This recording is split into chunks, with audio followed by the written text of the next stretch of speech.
Good evening, everyone, and welcome you to this particular session as part of our public series on child sex trafficking.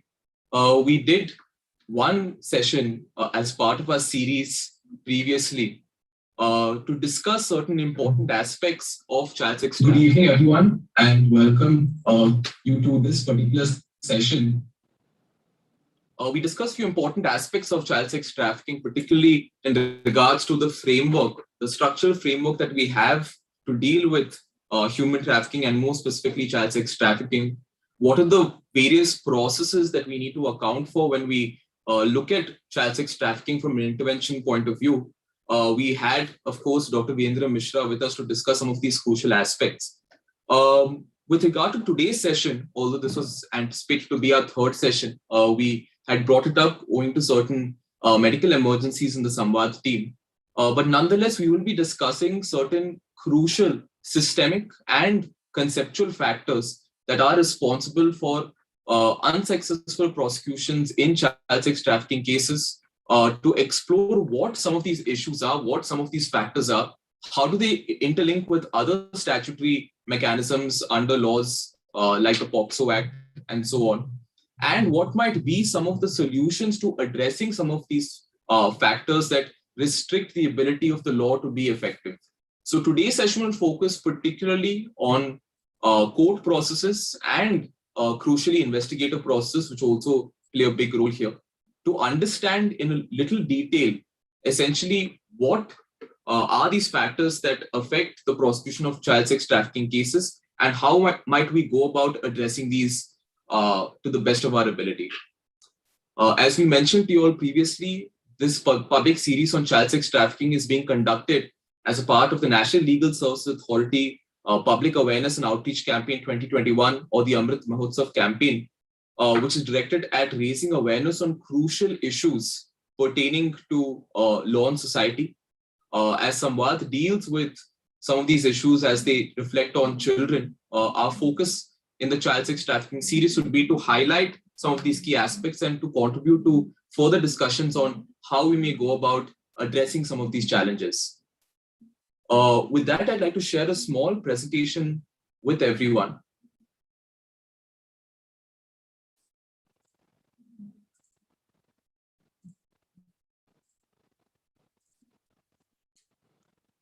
Right. So as I mentioned, today's session will focus specifically on the factors that lead to low convictions in child sex trafficking cases.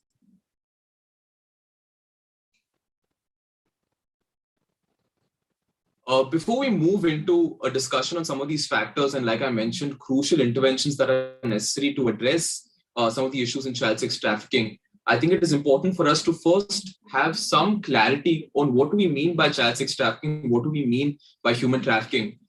This, interestingly, is an issue across different jurisdictions, not just India, across many different national contexts, where countries and systems have struggled to grapple with essentially how to first identify, define human trafficking and specifically child sex trafficking before we move on to diagnosing what might be some of the issues that are affecting systemic accountability in the form of our criminal justice system and ultimately what interventions might be needed. So the current definition with a fair degree of consensus internationally is one that is present in the Palermo Protocol to the United Nations Convention Against Transnational Organized Crime. It is a rather broad definition of trafficking that looks at recruitment, transportation, transfer, harboring, or receipt of persons by means of threat or use of force or other forms of coercion or abduction or fraud or deception, of the abuse of power or of a position of vulnerability, or of giving or receiving of payments or benefits to achieve the consent of a person having control over another person for the purpose of exploitation. It then goes on to define what would be the various forms of exploitation. So this definition gives us a sense of what all could come under the offense of trafficking. Clearly, this includes a great many offenses and different contexts, of course, of trafficking. But today, specifically given the agenda for our session, we will be focusing on a small component of this, which is child sex trafficking. Our focus then is on those who are trafficked not for the purposes of labor or for the purposes of organ removal and so on, but specifically for the purpose of commercial sexual exploitation. To contextualize this aspect a little more, it is worth referring to what is very likely to be our law in the near future, another specialized law to actually deal with trafficking. Prior to the Trafficking in Persons Bill, which is currently pending passage, the Immoral Traffic Prevention Act was our only standalone trafficking legislation that focused specifically on commercial sex trafficking. The Trafficking in Persons Bill, of course, looks at different forms of trafficking, including commercial sexual exploitation, including trafficking for the purposes of labor and so on. One important aspect of the Trafficking in Persons Bill is that it actually defines sexual exploitation for us. It defines sexual exploitation to mean the obtaining of financial or other benefits through the involvement of another person in prostitution, sexual servitude, or other kinds of sexual services, including pornographic acts or production of any pornographic material. So this is the current definition that we're likely going to be working with in the context of sexual exploitation. When we discuss trafficking, of course, before we move on to discussing court processes and various other institutional mechanisms like investigating agencies and so on, it is worth understanding what are the core elements of trafficking. Basically the act, the means, and the purpose of trafficking. We looked at the definition, and this framework is essentially taken from the definition that we just saw. First, of course, the act is the various actions that would constitute the offense of trafficking pertaining to recruitment, transportation, and so on, as we discussed. The means through which these actions are brought about through the use of force, the threat of the use of force, deception, coercion, abuse of power or position of vulnerability, and of course, the purpose for which the trafficking is undertaken, which for our purposes is commercial sexual exploitation, or one small aspect of trafficking that we will be discussing today. Now, to move on to what essentially our legislative framework is, I will be discussing some of the important provisions that have been proposed as part of the Trafficking in Persons Bill 2021, which is currently being debated and discussed. But before that, to just look at what are the laws we actually have in place to deal with commercial sexual exploitation. One, of course, to begin with, the law of the land, the Constitution of India. In Article 23, we have a provision that clearly prohibits trafficking in human beings and other forms of forced labor and so on. We also have the directive principles of the Constitution of India, which stipulate that priority must be given to the health and strength of children, that children must be free from abuse, that they must have the conditions required for the healthy development and so on. Again, provisions that would be related to questions of trafficking. Apart from the Constitution of India, we have two critical sets of legislations. One is the Immoral Traffic Prevention Act, like I just mentioned, which is our only legislation that addresses trafficking solely. It penalizes, of course, trafficking of women and children, and also includes various offenses pertaining to sex work. We will discuss some of the issues in these legislations as well. And of course, after significant debate, after one of the most gruesome acts of sexual violence that we had seen, the Criminal Law Amendment Act had brought certain changes to the Indian Penal Code to essentially broaden the ambit of certain offenses that dealt with trafficking. Through the introduction of Section 370A, as you can see, there was a broader definition that was adopted to deal with the offense of human trafficking, including physical exploitation or any form of sexual exploitation, slavery, servitude, and so on. So this is just a very brief overview of the legislative framework, the constitution and legislative framework that we have to deal with commercial sexual exploitation.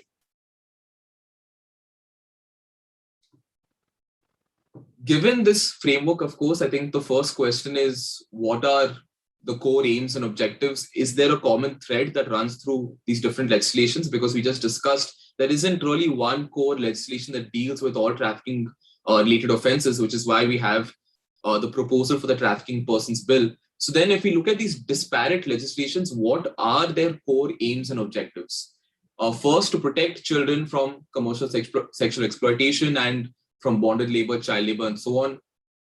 To prevent the trafficking of children for sexual exploitation, to prevent families from being trapped in any form of debt bondage, to establish child-friendly and sensitive processes, which is something that we will return to as one of the critical aspects of these factors that contribute to low convictions in child sex trafficking cases, trained police anti-human trafficking units, to establish special courts, to establish funds for compensation and rehabilitative services, and of course, finally, to punish traffickers, those who sell, harbor, transport, buy children, and to punish those who exploit trafficked persons.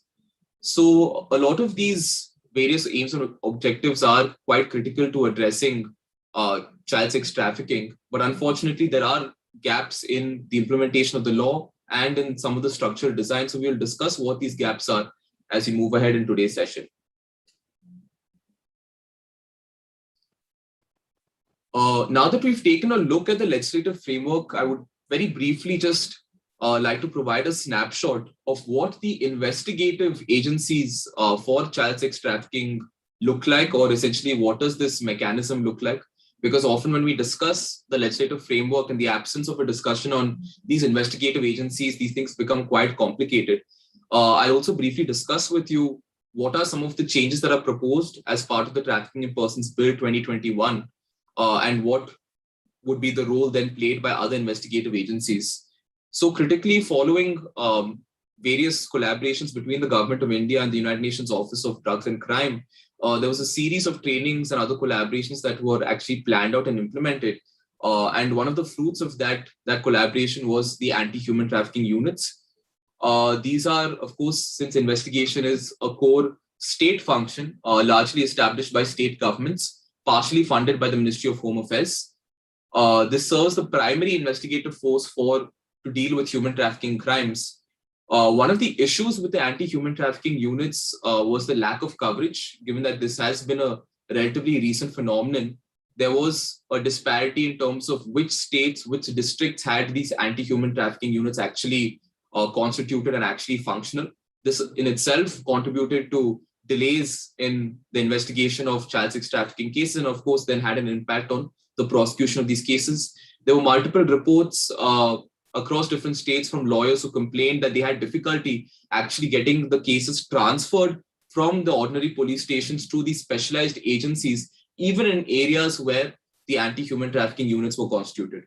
So in light of this context, in July 2020, of course, the Ministry of Home Affairs advised all Indian states, union territories to expedite the setting up of these anti-human trafficking units to ensure that they can function and focus specifically on offenses pertaining to trafficking.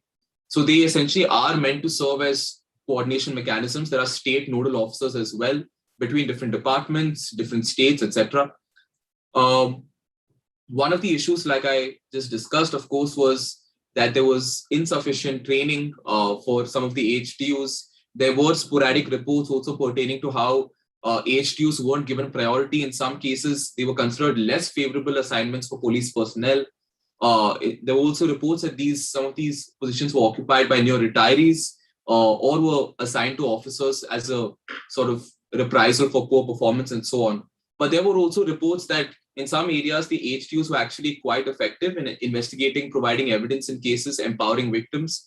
Some NGOs also reported good working relationships and effective coordination with the local HTUs. So to essentially bring about parity between these different specialized agencies and to ensure that they are able to perform their core function, which is to address the special contexts of human trafficking. In March 2020, of course, there was further disbursement of funds and so on to strengthen the existing HTUs and to establish new units, specifically along sensitive areas like India's borders with other countries, neighboring countries like Bangladesh and Nepal.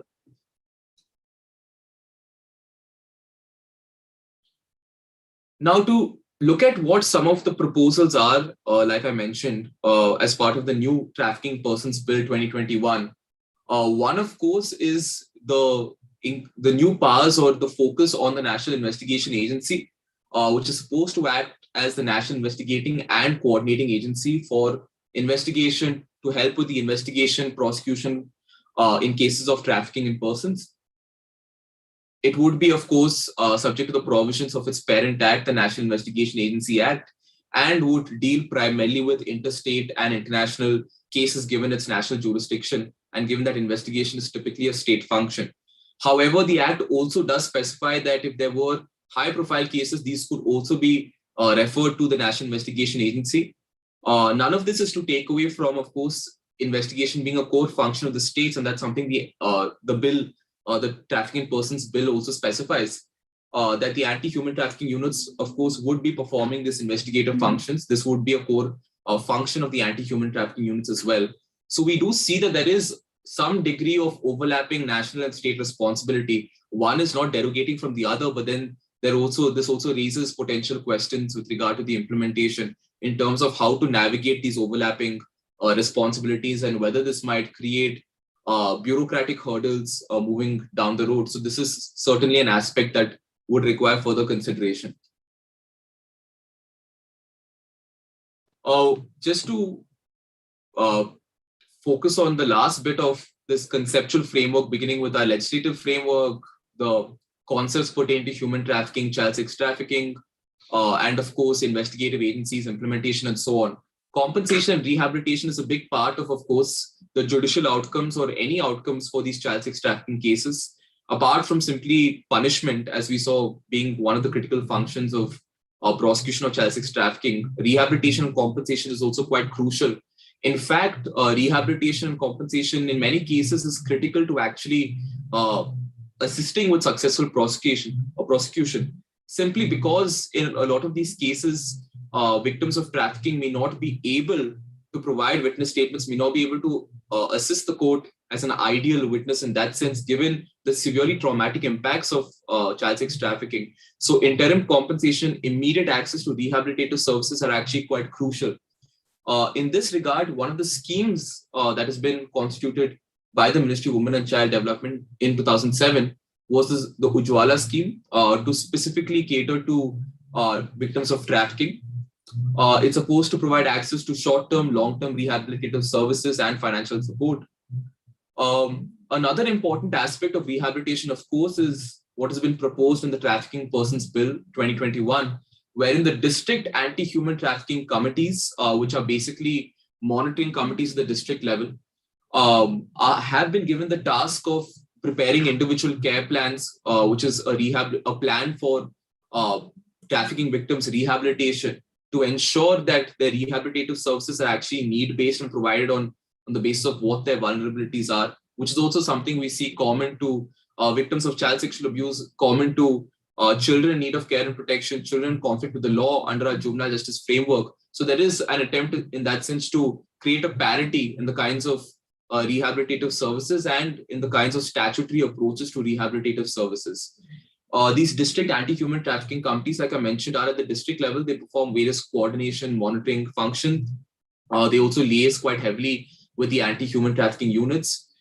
We have state anti-human trafficking committees as well, and of course, the National Anti-Human Trafficking Committee. So there is, as part of this new proposed Trafficking Persons Bill, there is significant monitoring and oversight that has been created at different levels and is supposed to essentially perform the function of galvanizing resources, of ensuring that different agencies are able to communicate well enough with each other and actually ensure that any response to trafficking is a multilateral response.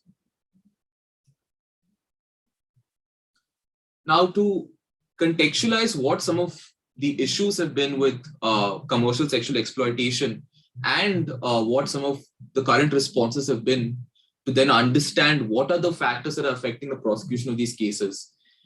In 2019, just to look at a few facts and figures, the government reported 2,088 trafficking cases under the IPC compared with 1,830 the previous year and 2,854 in 2017. One of the most concerning aspects of these facts and figures was that the acquittal rate in trafficking cases has remained as high as 73% in 2019. In 2018, it was an even higher acquittal rate of close to 83 to 84%, which has actually prompted the discussion we're having today. This sort of an acquittal rate does raise some concern, not because every case has to end in successful prosecution or every case has to end in a conviction, certainly not. That would depend on the facts and circumstances of every case. But such a high acquittal rate in the backdrop of significant number of child sex trafficking cases, does clearly indicate that there are lapses in systemic approaches, there are lapses in accountability for these offenses. So one of the issues that has come up over the past few years with trafficking cases particularly is breaking the nexus with organized crime, given that trafficking is universally recognized as the third most widely practiced international form of organized crime right after drugs and arms. There is always a nexus that exists behind trafficking practices between different offenses pertaining to child sex trafficking. So the questions pertaining to how do we address official complicity or any lapses in implementation of the law and strict implementation of the law, these are questions that have come up. And these are questions that also then contribute to whether the case was successfully investigated, whether the case was properly prosecuted, and so on. Another aspect that is related to commercial sexual exploitation has become quite important in the recent years is that there are concerns that there is insufficient oversight over shelters wherein victims, especially children, are supposed to be protected, are supposed to have access to rehabilitative services. There have been high-profile cases that have come up over the years, cases wherein the NIMHANS team has also assisted pertaining to, concerns with regard to child sex trafficking, concerns with regard to exceedingly vulnerable child populations being subject to further offenses in protection settings as well. So these issues raise many questions pertaining to whether our child protection homes, our child protection agencies have sufficient oversight, whether there is sufficient capacity to actually ensure that there are no further grievances that take place with these children who are already vulnerable, who have already come from quite adverse circumstances. There are also concerns pertaining to victims not receiving compensation for significant periods of time. This is also, like I mentioned, this is quite critical to successful prosecution because it affects a victim's ability to then become a witness, to then actually assist in the prosecution of the case. One of the things that has been universally discussed and applies to the Indian context as well is that in many cases of trafficking, victim witnesses' statements are quite crucial to successful prosecution of the cases. In the absence of victim witness statements, in many cases, the prosecution just falls through because there is no other significant evidence to actually consider in that case. So these are few aspects to remember in the background of commercial sexual exploitation when we discuss what these issues are and how do they affect the prosecution of the cases. And then, of course, finally, we will be discussing what are key interventions that are required. Another aspect that has come up in the implementation or lack thereof with regard to cases of commercial sexual exploitation is the actual lack of registration of FIRs pertaining to POCSO, pertaining to trafficking related offenses, wherein there have been reports that FIRs or complaints were registered for other offenses wherein it was easier for the perpetrators to actually procure bail than registering the offenses under trafficking related offenses or under POCSO related offenses where the process for getting bail would be quite difficult in the context of trafficking being an organized crime as such. So these are again implementation issues. These again raise issues for how accessible the system is to the victim, especially if bail is provided quite easily to influential alleged perpetrators of trafficking. That does raise concerns as to whether victims can successfully assist the court in prosecution of these offenses.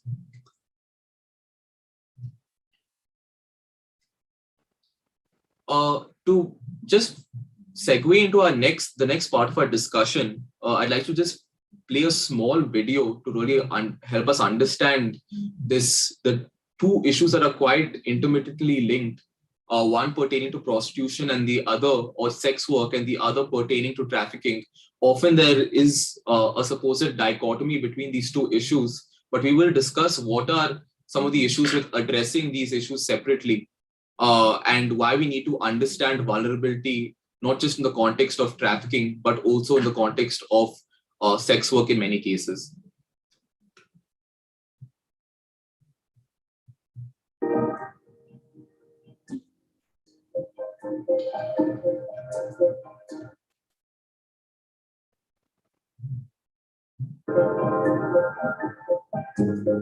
फिर मुझे लगा कि काम करना चाहिए, जो मुझे school लेके जाते हैं ड्राइवर अंकल, जो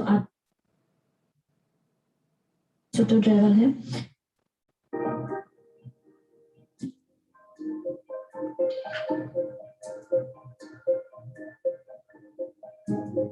फिर मुझे लगा कि काम करना चाहिए, जो मुझे स्कूल लेके जाते हैं ड्राइवर अंकल, जो ऑटो ड्राइवर है। उन्होंने मुझे ऑफर किया, रोज हमारा सिचुएशन देख के उन्होंने कहा है कि तुमको हम जॉब देंगे, 4,000 लोग को कपड़ा सिलना सिखाना है, तुम सिखा पाओगे? मैंने बोला हाँ सिखा पाऊंगी।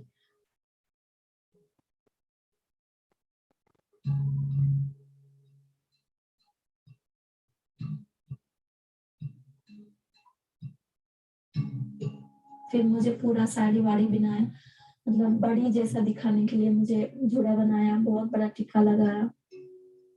जो बहुत मारते थे, मैं काम नहीं करना चाहती थी, और उसमें मेरे को जॉइंटिस भी हुआ था। तो पीलिया होने से मैं बिल्कुल खाना भी नहीं खाती थी, बहुत मारा था मुझे।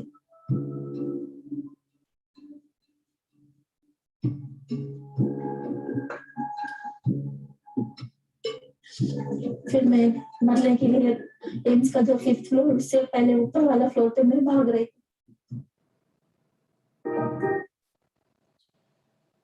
So the reason, friends, we shared this particular video to look at Rama's case, which is certainly quite important, but not unique in the sense that the trafficking processes have actually been perpetrated in that case. Rama's case is quite a interesting case to look at. These processes pertain to recruitment, targeting of vulnerable child populations, and the process in which the manner in which trafficking is actually facilitated. This particular case also raises quite an important question, and that is with regard to adult victims of child sex trafficking recounting their experiences of child sex trafficking and how they actually came into line of work with regard to sex work.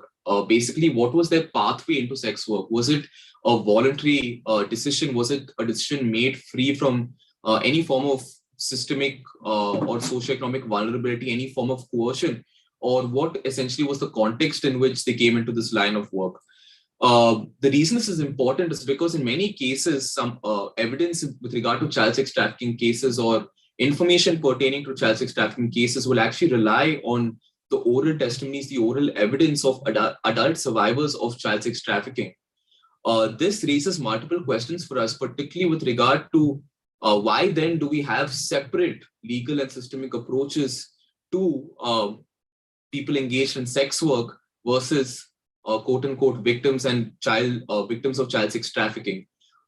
This is further complicated by the fact that some of the legal approaches to those engaged in sex work vis-a-vis victims of child sex trafficking is criminal approaches versus a victim-oriented approach. So on one hand, people who've actually come into this line of work, those engaged in sex work may have a background of vulnerability arising out of being trafficked at a very young age. And therefore, a lot of the offenses pertaining to prostitution that is present within the Immoral Traffic Prevention Act, as I had earlier discussed, actually have resulted from a pathway to vulnerability, a pathway into sex work that had arisen from very deep-seated vulnerability, as we've seen in Rama's case. This is quite important for us to remember, just to contextualize this idea that on one hand, looking at certain actions from a criminal lens versus looking at certain other actions from a victim lens or a victim-centric lens may have its issues depending on the context from which many such individuals such as Rama actually come from. So I would like to discuss this idea a little further, given that it's quite important in terms of how we look at prosecution of child sex trafficking cases. On one hand, of course, we know that the Immoral Traffic Prevention Act has various offenses pertaining to trafficking, of course, in addition to offenses pertaining to offenses pertaining to sex work or prostitution. This has resulted in, of course, a good amount of litigation pertaining to, whether the action taken against particular individuals was in keeping with the Act's aims and objectives. in one particularly significant Supreme Court judgment pertaining to Kajal Mukesh Singh versus the state of Maharashtra, the Supreme Court actually held that the object of the act is not to abolish prostitution or the prostitute. There is no provision under the law which makes prostitution per se a criminal offense. What is punishable under the act is sexual exploitation or abuse of persons for commercial purposes and to earn the bread thereby, except where a person is carrying on prostitution in a public place, which is an offense as provided in Section 7, or when a person is found soliciting or seducing another person in view of Section 8 of the said act. This case was quite important because it essentially stressed what the aim and objective of the act is, which is not to curb livelihoods in that sense, but to actually address the issue of commercial sexual exploitation. And this judgment again situates this discussion of whether we can establish a dichotomy between child sex trafficking and prostitution or sex work, or whether we need to understand the underlying linkages that establish fundamental vulnerabilities that need to be addressed in both contexts. So criminalization of prostitution or sex work then detracts from what we would call a victim-centered approach to child sex trafficking, and could have an impact on the successful prosecution of many cases because it prevents law enforcement agencies from actually engaging with sex workers, engaging with those who have a history of child sex trafficking in regards to getting information pertaining to sex traffickers, in regards to getting information pertaining to crucial transit source destination points for child sex trafficking. So in a sense, we have two contradictory approaches that do in a sense undermine efforts to combat trafficking. And this is something that will have to be looked at with more serious consideration in further legislative efforts to actually address this issue. The point here basically is to take what we call a longitudinal perspective of vulnerability to actually understand what are the pathways for children in many different contexts to come into this line of work, and then what happens when we treat them essentially with a criminal approach once they reach adulthood, whether that is in keeping with the objectives of an act designed to combat commercial sexual exploitation or not.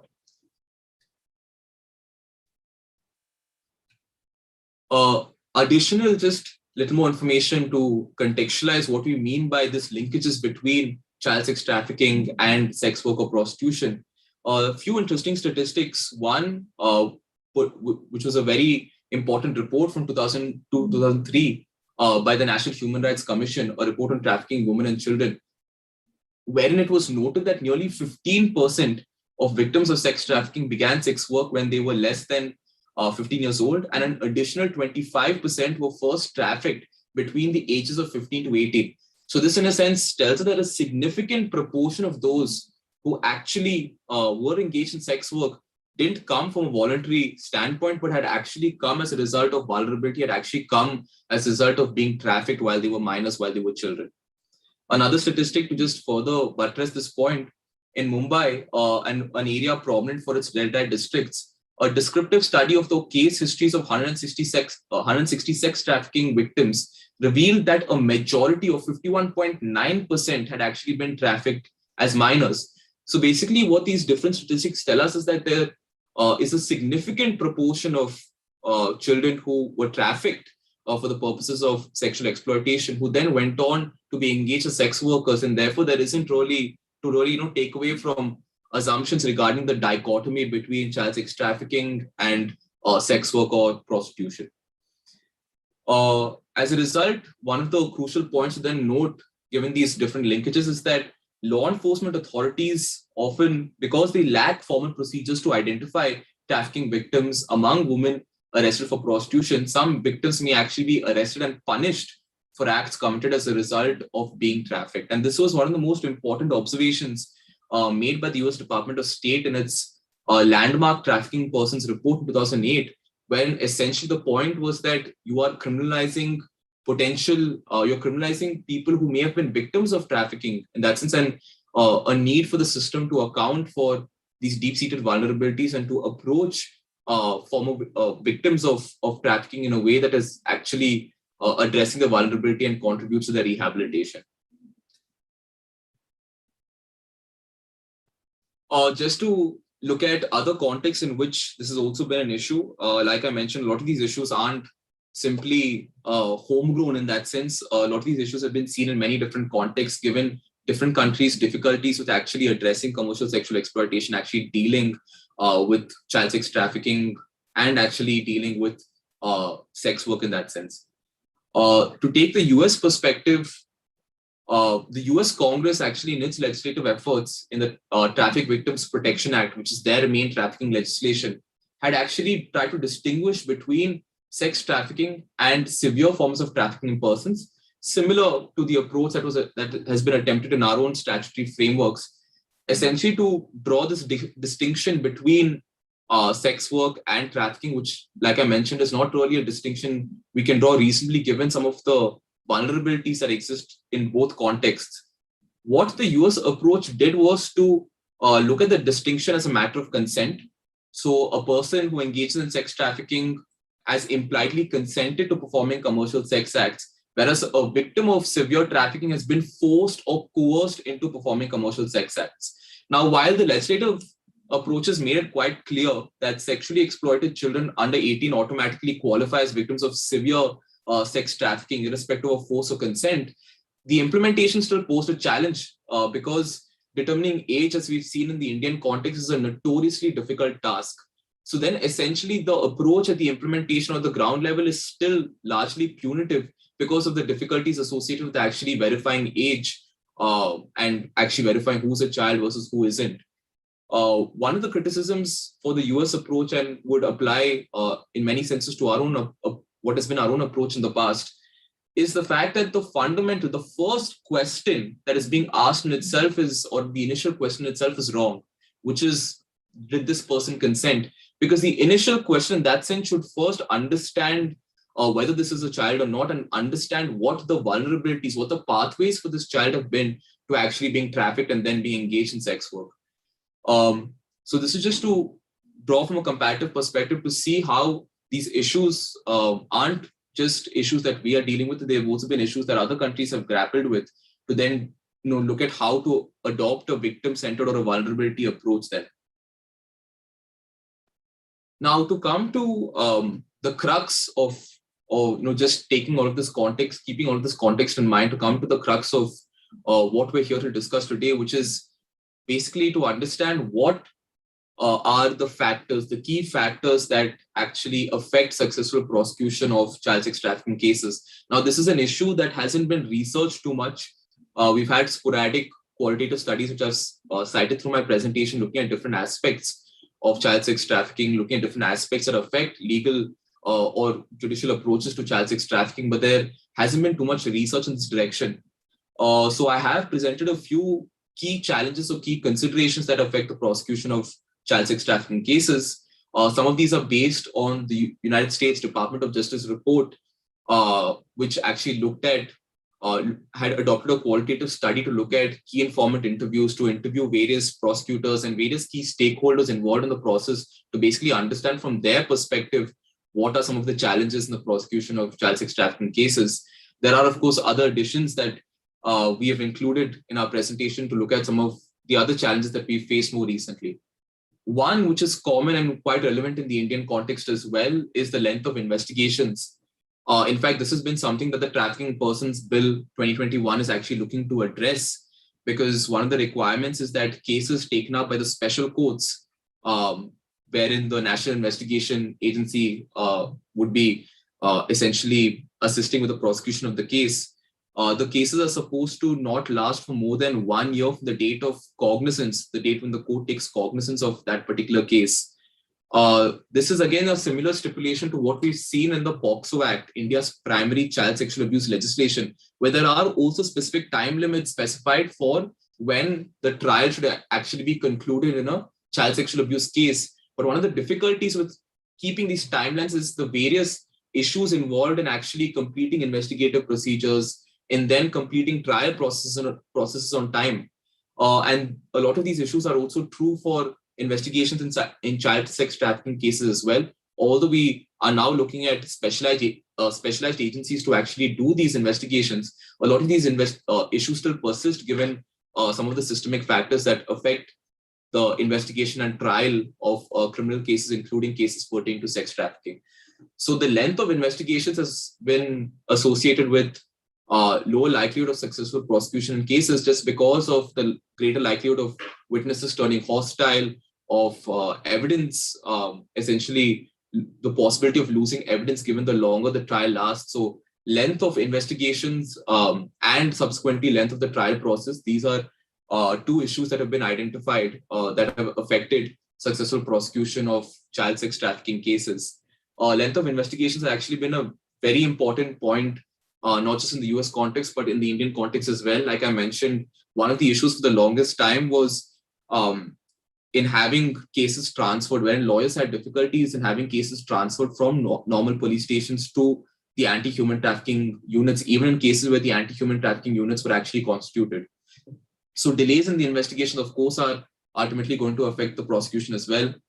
During the COVID context, something we've seen again applies universally is court processes being disrupted as a result of COVID, with many child trafficking cases then essentially in limbo, where it's been difficult to continue with hearings, to continue with prosecution of these cases. One of the good interventions in this regard by the Honorable Supreme Court was to ensure that at least video hearings and so on were conducted to ensure that the cases don't just stall, that there is some progress made in these cases. In fact, in the Trafficking in Persons Bill 2021, virtual hearings actually proposed as an alternative, not just in the context of COVID, but in general, wherein victims of sex trafficking find it quite difficult to actually deal with long travels and various other procedures to adhere to the trial requirements. So virtual hearings are actually one of the solutions integrated to make the process more friendly to the child victims. Lack of knowledge of trafficking issues and how the dynamics of child sex trafficking work, which has been an issue that has affected, of course, from a judicial perspective as well as an investigative perspective, has affected cases. This was in fact responsible for the collaboration between the Government of India, the United Nations Office of Drugs and Crime, to actually further strengthen capacity building efforts to ensure that there is a greater knowledge of what the dynamics of trafficking look like, which is something we discussed in the first part of our child sex trafficking series. And to then understand how investigative processes must respond, how must judicial processes respond. Victims returning to the trafficking situation, this is a point that I will be discussing in a little more detail as well in the next few slides. One of the reasons for this is because there's been a lack of a systematized approach to repatriation of victims in cases of child sex trafficking. One of the reasons, and this is actually contributed in many cases to children going back into this pathway of trafficking, going back into situations where they come into the trafficking system. One of the reasons for this lack of systemic approach is the lack of assessments before repatriation. In fact, a lot of global interventions or suggested interventions, including by the United Nations Office of Drugs and Crime, is to actually undertake systematic assessments of children's families, especially interstate or in transnational context, to understand where essentially they're being repatriated to. Is that really in the child's best interest? Is that really going to protect the child from coming back into the system, from being trafficked again, and so on? So assessments before repatriation are quite important in that sense, and lack of assessments do contribute to victims returning to trafficking situations. These lack of assessments and very hurried repatriations then also affect the prosecution of these cases, because they're unable to actually provide witness statements, unable to actually then assist the courts and so on. Another aspect which is quite important and a critical area of the work undertaken at SAMVAD in different contexts, including child sexual abuse and POCSO cases, is ineffective communication with victims in trafficking cases. This, in fact, has been one of the points raised even as part of the handbook prepared for investigation of cases by HTUs by the Bureau for Police Research and Development. Communication has been an important part of that agenda. Communication ability and communication skills quite important with children across different contexts, including child sex trafficking, including child sexual abuse, because the ability to actually record a 164 statement, which is the magistrate statement containing information, quite important from an evidence perspective, is dependent on the ability to actually help the child feel comfortable in speaking to the particular interviewer, in actually providing information that is relevant from an evidence perspective, and actually helping the child remember crucial details about the incident. So communication skills quite important in the context of trafficking as well, and in many different contexts, like the American context and in Indian context as well. Ineffective communication has been recognized as one of the factors that has contributed to lower likelihood of getting important evidence and therefore lower likelihood of successful prosecution of child sex trafficking cases. Lack of funding and resources, this is an issue that I already touched upon. Lack of timely interim compensation, lack of timely rehabilitative services does affect victims' ability to actually serve as a witness potentially and actually assist with the prosecution of the cases. So compensation schemes, timely compensation has been recognized as very important, and we will look at one of the Calcutta High Court judgments shortly to understand what were some of the recommendations made by the Honorable High Court in regards to ensuring timely compensation. This is also something that's stressed, in fact, in the Trafficking Persons Bill as a requirement to ensure that not just from a prosecution point of view, but also from a larger rehabilitation point of view. And another point that we discussed, again, related to some of the other aspects pertaining to length of investigations and so on, is recanting witnesses or witnesses turning hostile. One of the issues related to this is also protection concerns in many cases, including and different contexts, including the Indian context. Protection concerns has often been cited by victims and victim witnesses as the reason for not wanting to actually support the prosecution efforts because of fear of reprisals, because of fear of retribution from very influential persons connected to the traffickers. So this raises quite a lot of questions then from intervention point of view pertaining to what then are key witness protection interventions or measures that are required to actually address these protection concerns. After one of a particularly important Supreme Court judgment in the case of Mahendra Chola, the witness protection scheme was constituted by the Government of India in 2018. It envisages various district level competent authorities to actually provide for access to witness protection services. But this again is very much dependent on the availability of funds at the state level, the availability of funds with these various district level authorities. So in the absence of sufficient funds, various efforts pertain to relocation, changing of identity, protection of identity, various other aspects pertaining to rehabilitation and so on would be quite a financial assistance for witnesses in these protection programs. All of these services would be quite difficult in the absence of sufficient availability of funds. So although we have the witness protection scheme, there is a requirement for greater efforts to actually ensure that witnesses are able to access these services so that they can successfully assist prosecution efforts. So just to take from the points that we discussed briefly, like I mentioned, assessment is quite important. In the absence of successful assessments, it's not possible to really understand what the risks of the trafficking victim being subjected to harm, subjected to torture are in the destination where the trafficking victim is being sent. Especially important in cases of transnational repatriation, in cases where the trafficking victims have escaped persecution or have escaped situations where they're likely to be subjected to torture and so on. So like I mentioned, assessments have been suggested as a key intervention. Security assessments, risk assessments, quite important in any long-term and successful repatriation effort, and therefore also important to actually ensure that the case can be successfully prosecuted, to ensure that these that evidence can be procured from victims of child sex trafficking in contexts where they have to be repatriated and so on. Other challenges, I touched upon this briefly, but one of the aspects related to COVID-induced restrictions and COVID-related impacts on the prosecution of child sex trafficking cases was various courts having to release prisoners or under trials because of concerns pertaining to COVID-related illness and so on, the spread of COVID-related infection within carceral settings. As a result of this, in some cases, the process actually stood contrary to what some of the requirements are of the Immoral Traffic Prevention Act, or even what some of the requirements will be in the Trafficking Persons Bill 2021, because district courts had, in certain cases, granted bail to alleged traffickers without serving notification of bail hearings to the prosecutors or to the victims, including child victims or their families, which was in contravention of various legislations. This resulted in, as you can see, prosecutors and victims being unable to present counter arguments to actually raise concerns pertaining to traffickers being given bail. As I reiterated previously, trafficking is an organized crime, so bail requires, or the granting of bail is quite a serious decision, requires many other considerations as opposed to bail in other contexts, perhaps. So keeping in mind all of these considerations, I know it was a lot, certainly very, very different considerations to keep in mind. The main question we have before us is then what are our ways ahead?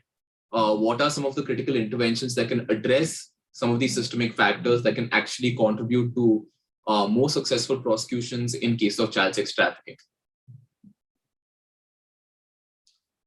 So to begin with, the Calcutta High Court judgment that I just referenced briefly, this is quite an important judgment, although binding only within the state of West Bengal, but actually is a judgment that has been referred in many different state contexts because it laid down essentially a standard operating procedure for the investigation and prosecution of commercial sexual exploitation cases. A lot of these points are quite important. Some of these touch upon the issues that we discussed or the challenges that we discussed. One, that a first information report FIR needs to be registered under the Immoral Traffic Prevention Act or under the sections in the Indian Penal Code or under the provisions of the POCSO Act involving commercial sexual exploitation of women or children. And that these registered complaints should only be investigated by specialized agencies, like I mentioned. There are issues when these are clubbed with various other police functions, and there are various investigation-related issues given the special context of child sex trafficking. So the first guideline in that sense is that it must be investigated by the specialized agency. Second, that FIRs registered with the local police station must within 24 hours be transferred to the specialized agency, so there isn't too much of a delay given some of the issues we discussed previously. In order to facilitate investigation in these cases, state governments are directed to set up the AHTUs in every district, which will be manned by specially trained police personnel, not below the rank of inspector, who would be preferably women, and so on. These officers shall also be notified as special police officers under Section 13 of the Immoral Traffic Prevention Act. This, of course, is one of the guidelines that is trying to be implemented right now, given that anti-human trafficking units are being constituted all around the country, and more efforts are being made to constitute these units in areas where they haven't been constituted. Another key guideline is that statements of victims were basically rescued as part of the AHTU's efforts must be recorded only under Section 164 of the Code of Criminal Procedure. Basically, this guideline is to ensure that there isn't frequent resort to recording of police statements under Section 161, given the lesser procedural safeguards available to victims. So one of the guidelines is that only in the presence of a magistrate should the victim's statement be recorded, given that this would ensure greater procedural safeguards for the victim of child sex trafficking. Medical assistance should be extended, including counseling and so on, to victims of child sex trafficking. This is actually something that's also been specified in the Trafficking Persons Bill, wherein the provision of emergency medical care and medical examination has been treated on par with the POCSO Act. So there is also some convergence between these different legislations.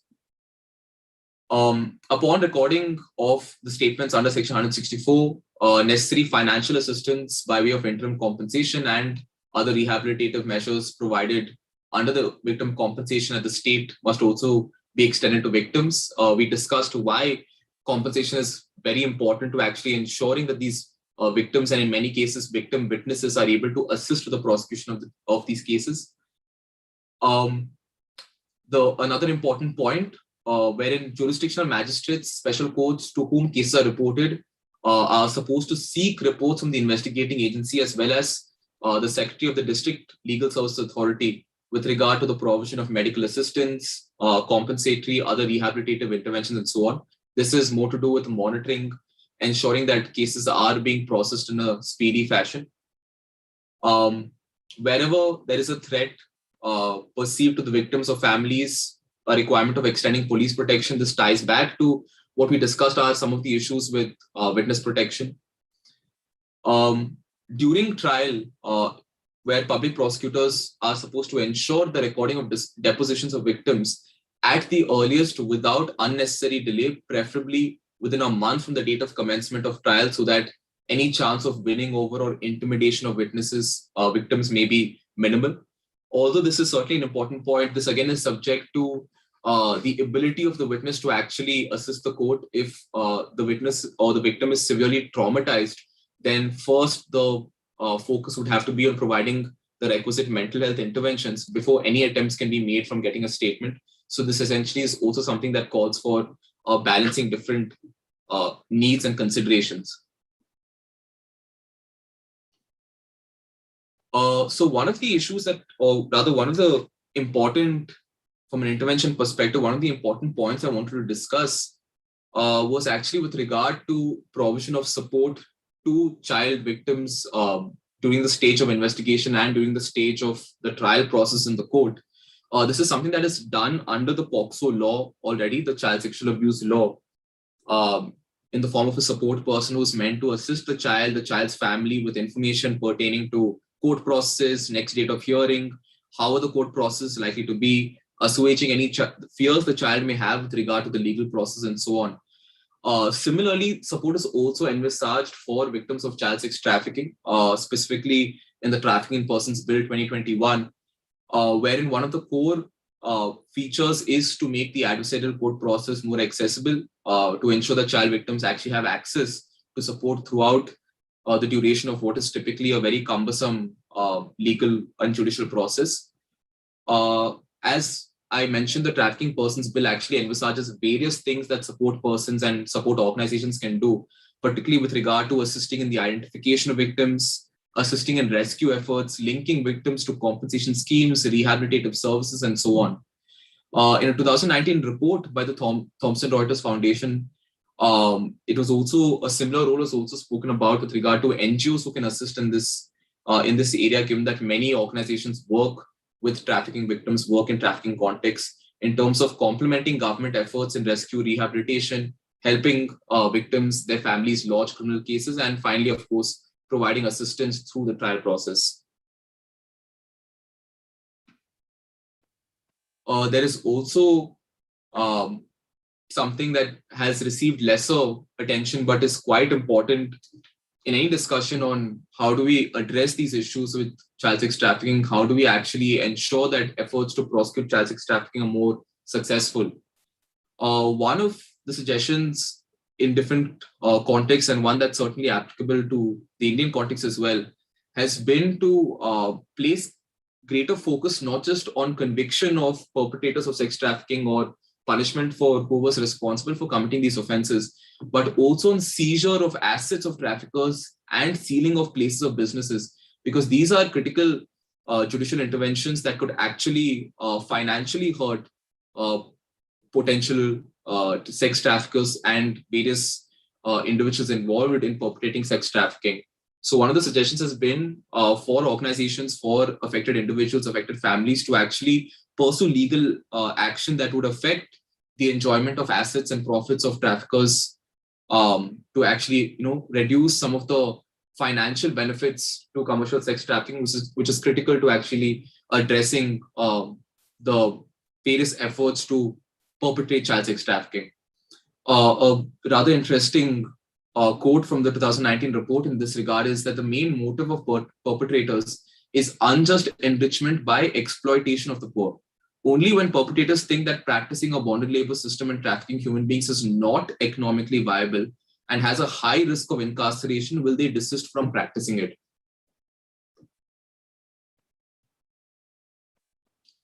Just to give you a brief idea of what some of those communication skills I spoke about look like. This is quite important, and this is an important area of the work undertaken by SAMVAD as well. Again, with regard to section of 164 statements in different contexts, section recording of 161 statements also in different contexts. The skills that you see: rapport building, listening skills, recognition and acknowledgement of emotions, acceptance, non-judgmental approaches to victims, questioning, manner of questioning, paraphrasing questions. These are all various communication skills. I won't go into detail, but these communication skills are actually important to making the process or the interview child-friendly or victim-friendly. So this is quite important to one of the interventions we discussed, which is making communication with victims of sex trafficking more effective, and therefore making it more likely that we actually get useful and usable information from victims of sex trafficking to then contribute to successful prosecution of these cases. Lastly, an aspect that I want to focus on just before we end with some concluding thoughts and perhaps some questions as well, is the imperative for greater international cooperation. Now, this is not something that we've seen discussed too much in the domestic context or in the Indian context, but given that trafficking is one of the largest transnational organized crimes in the world, third most profitable, if I'm correct, it is a crime that also, or an offense that also needs to be approached with greater international cooperation, with greater efforts to actually address trafficking in different locations, address trafficking at the source, transit, and destination points. A particularly interesting quote here, actually, which you can see, is that sometimes it takes a trip across the world to truly understand why the strategies for combating an international problem should be developed internationally.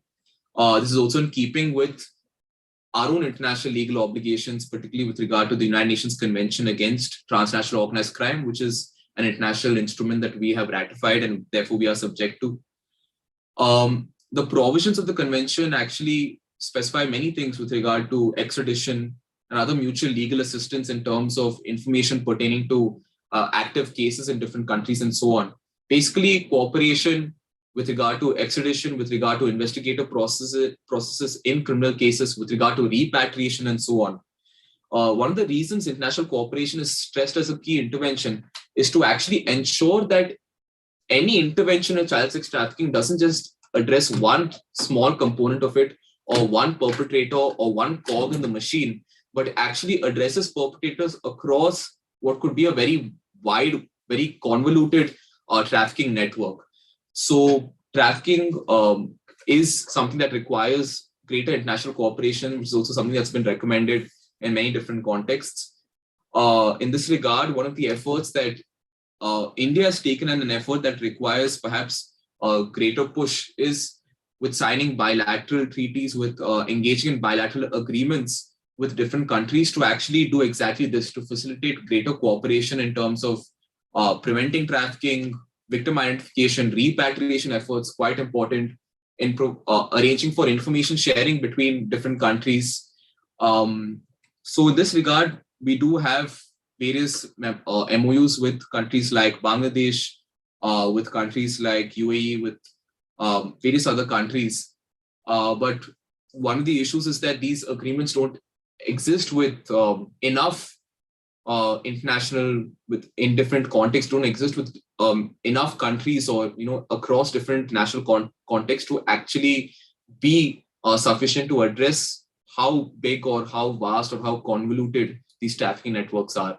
So international cooperation, apart from what we spoke about as important guidelines, we spoke about important interventions. International cooperation, greater conversation, greater dialogue between different countries are quite important and quite central in any serious effort at addressing child sex trafficking, particularly from a transnational context. So that brings us to the end of our presentation. As I understand, perhaps there are different thoughts that a lot of the participants would like to share today, perhaps some questions.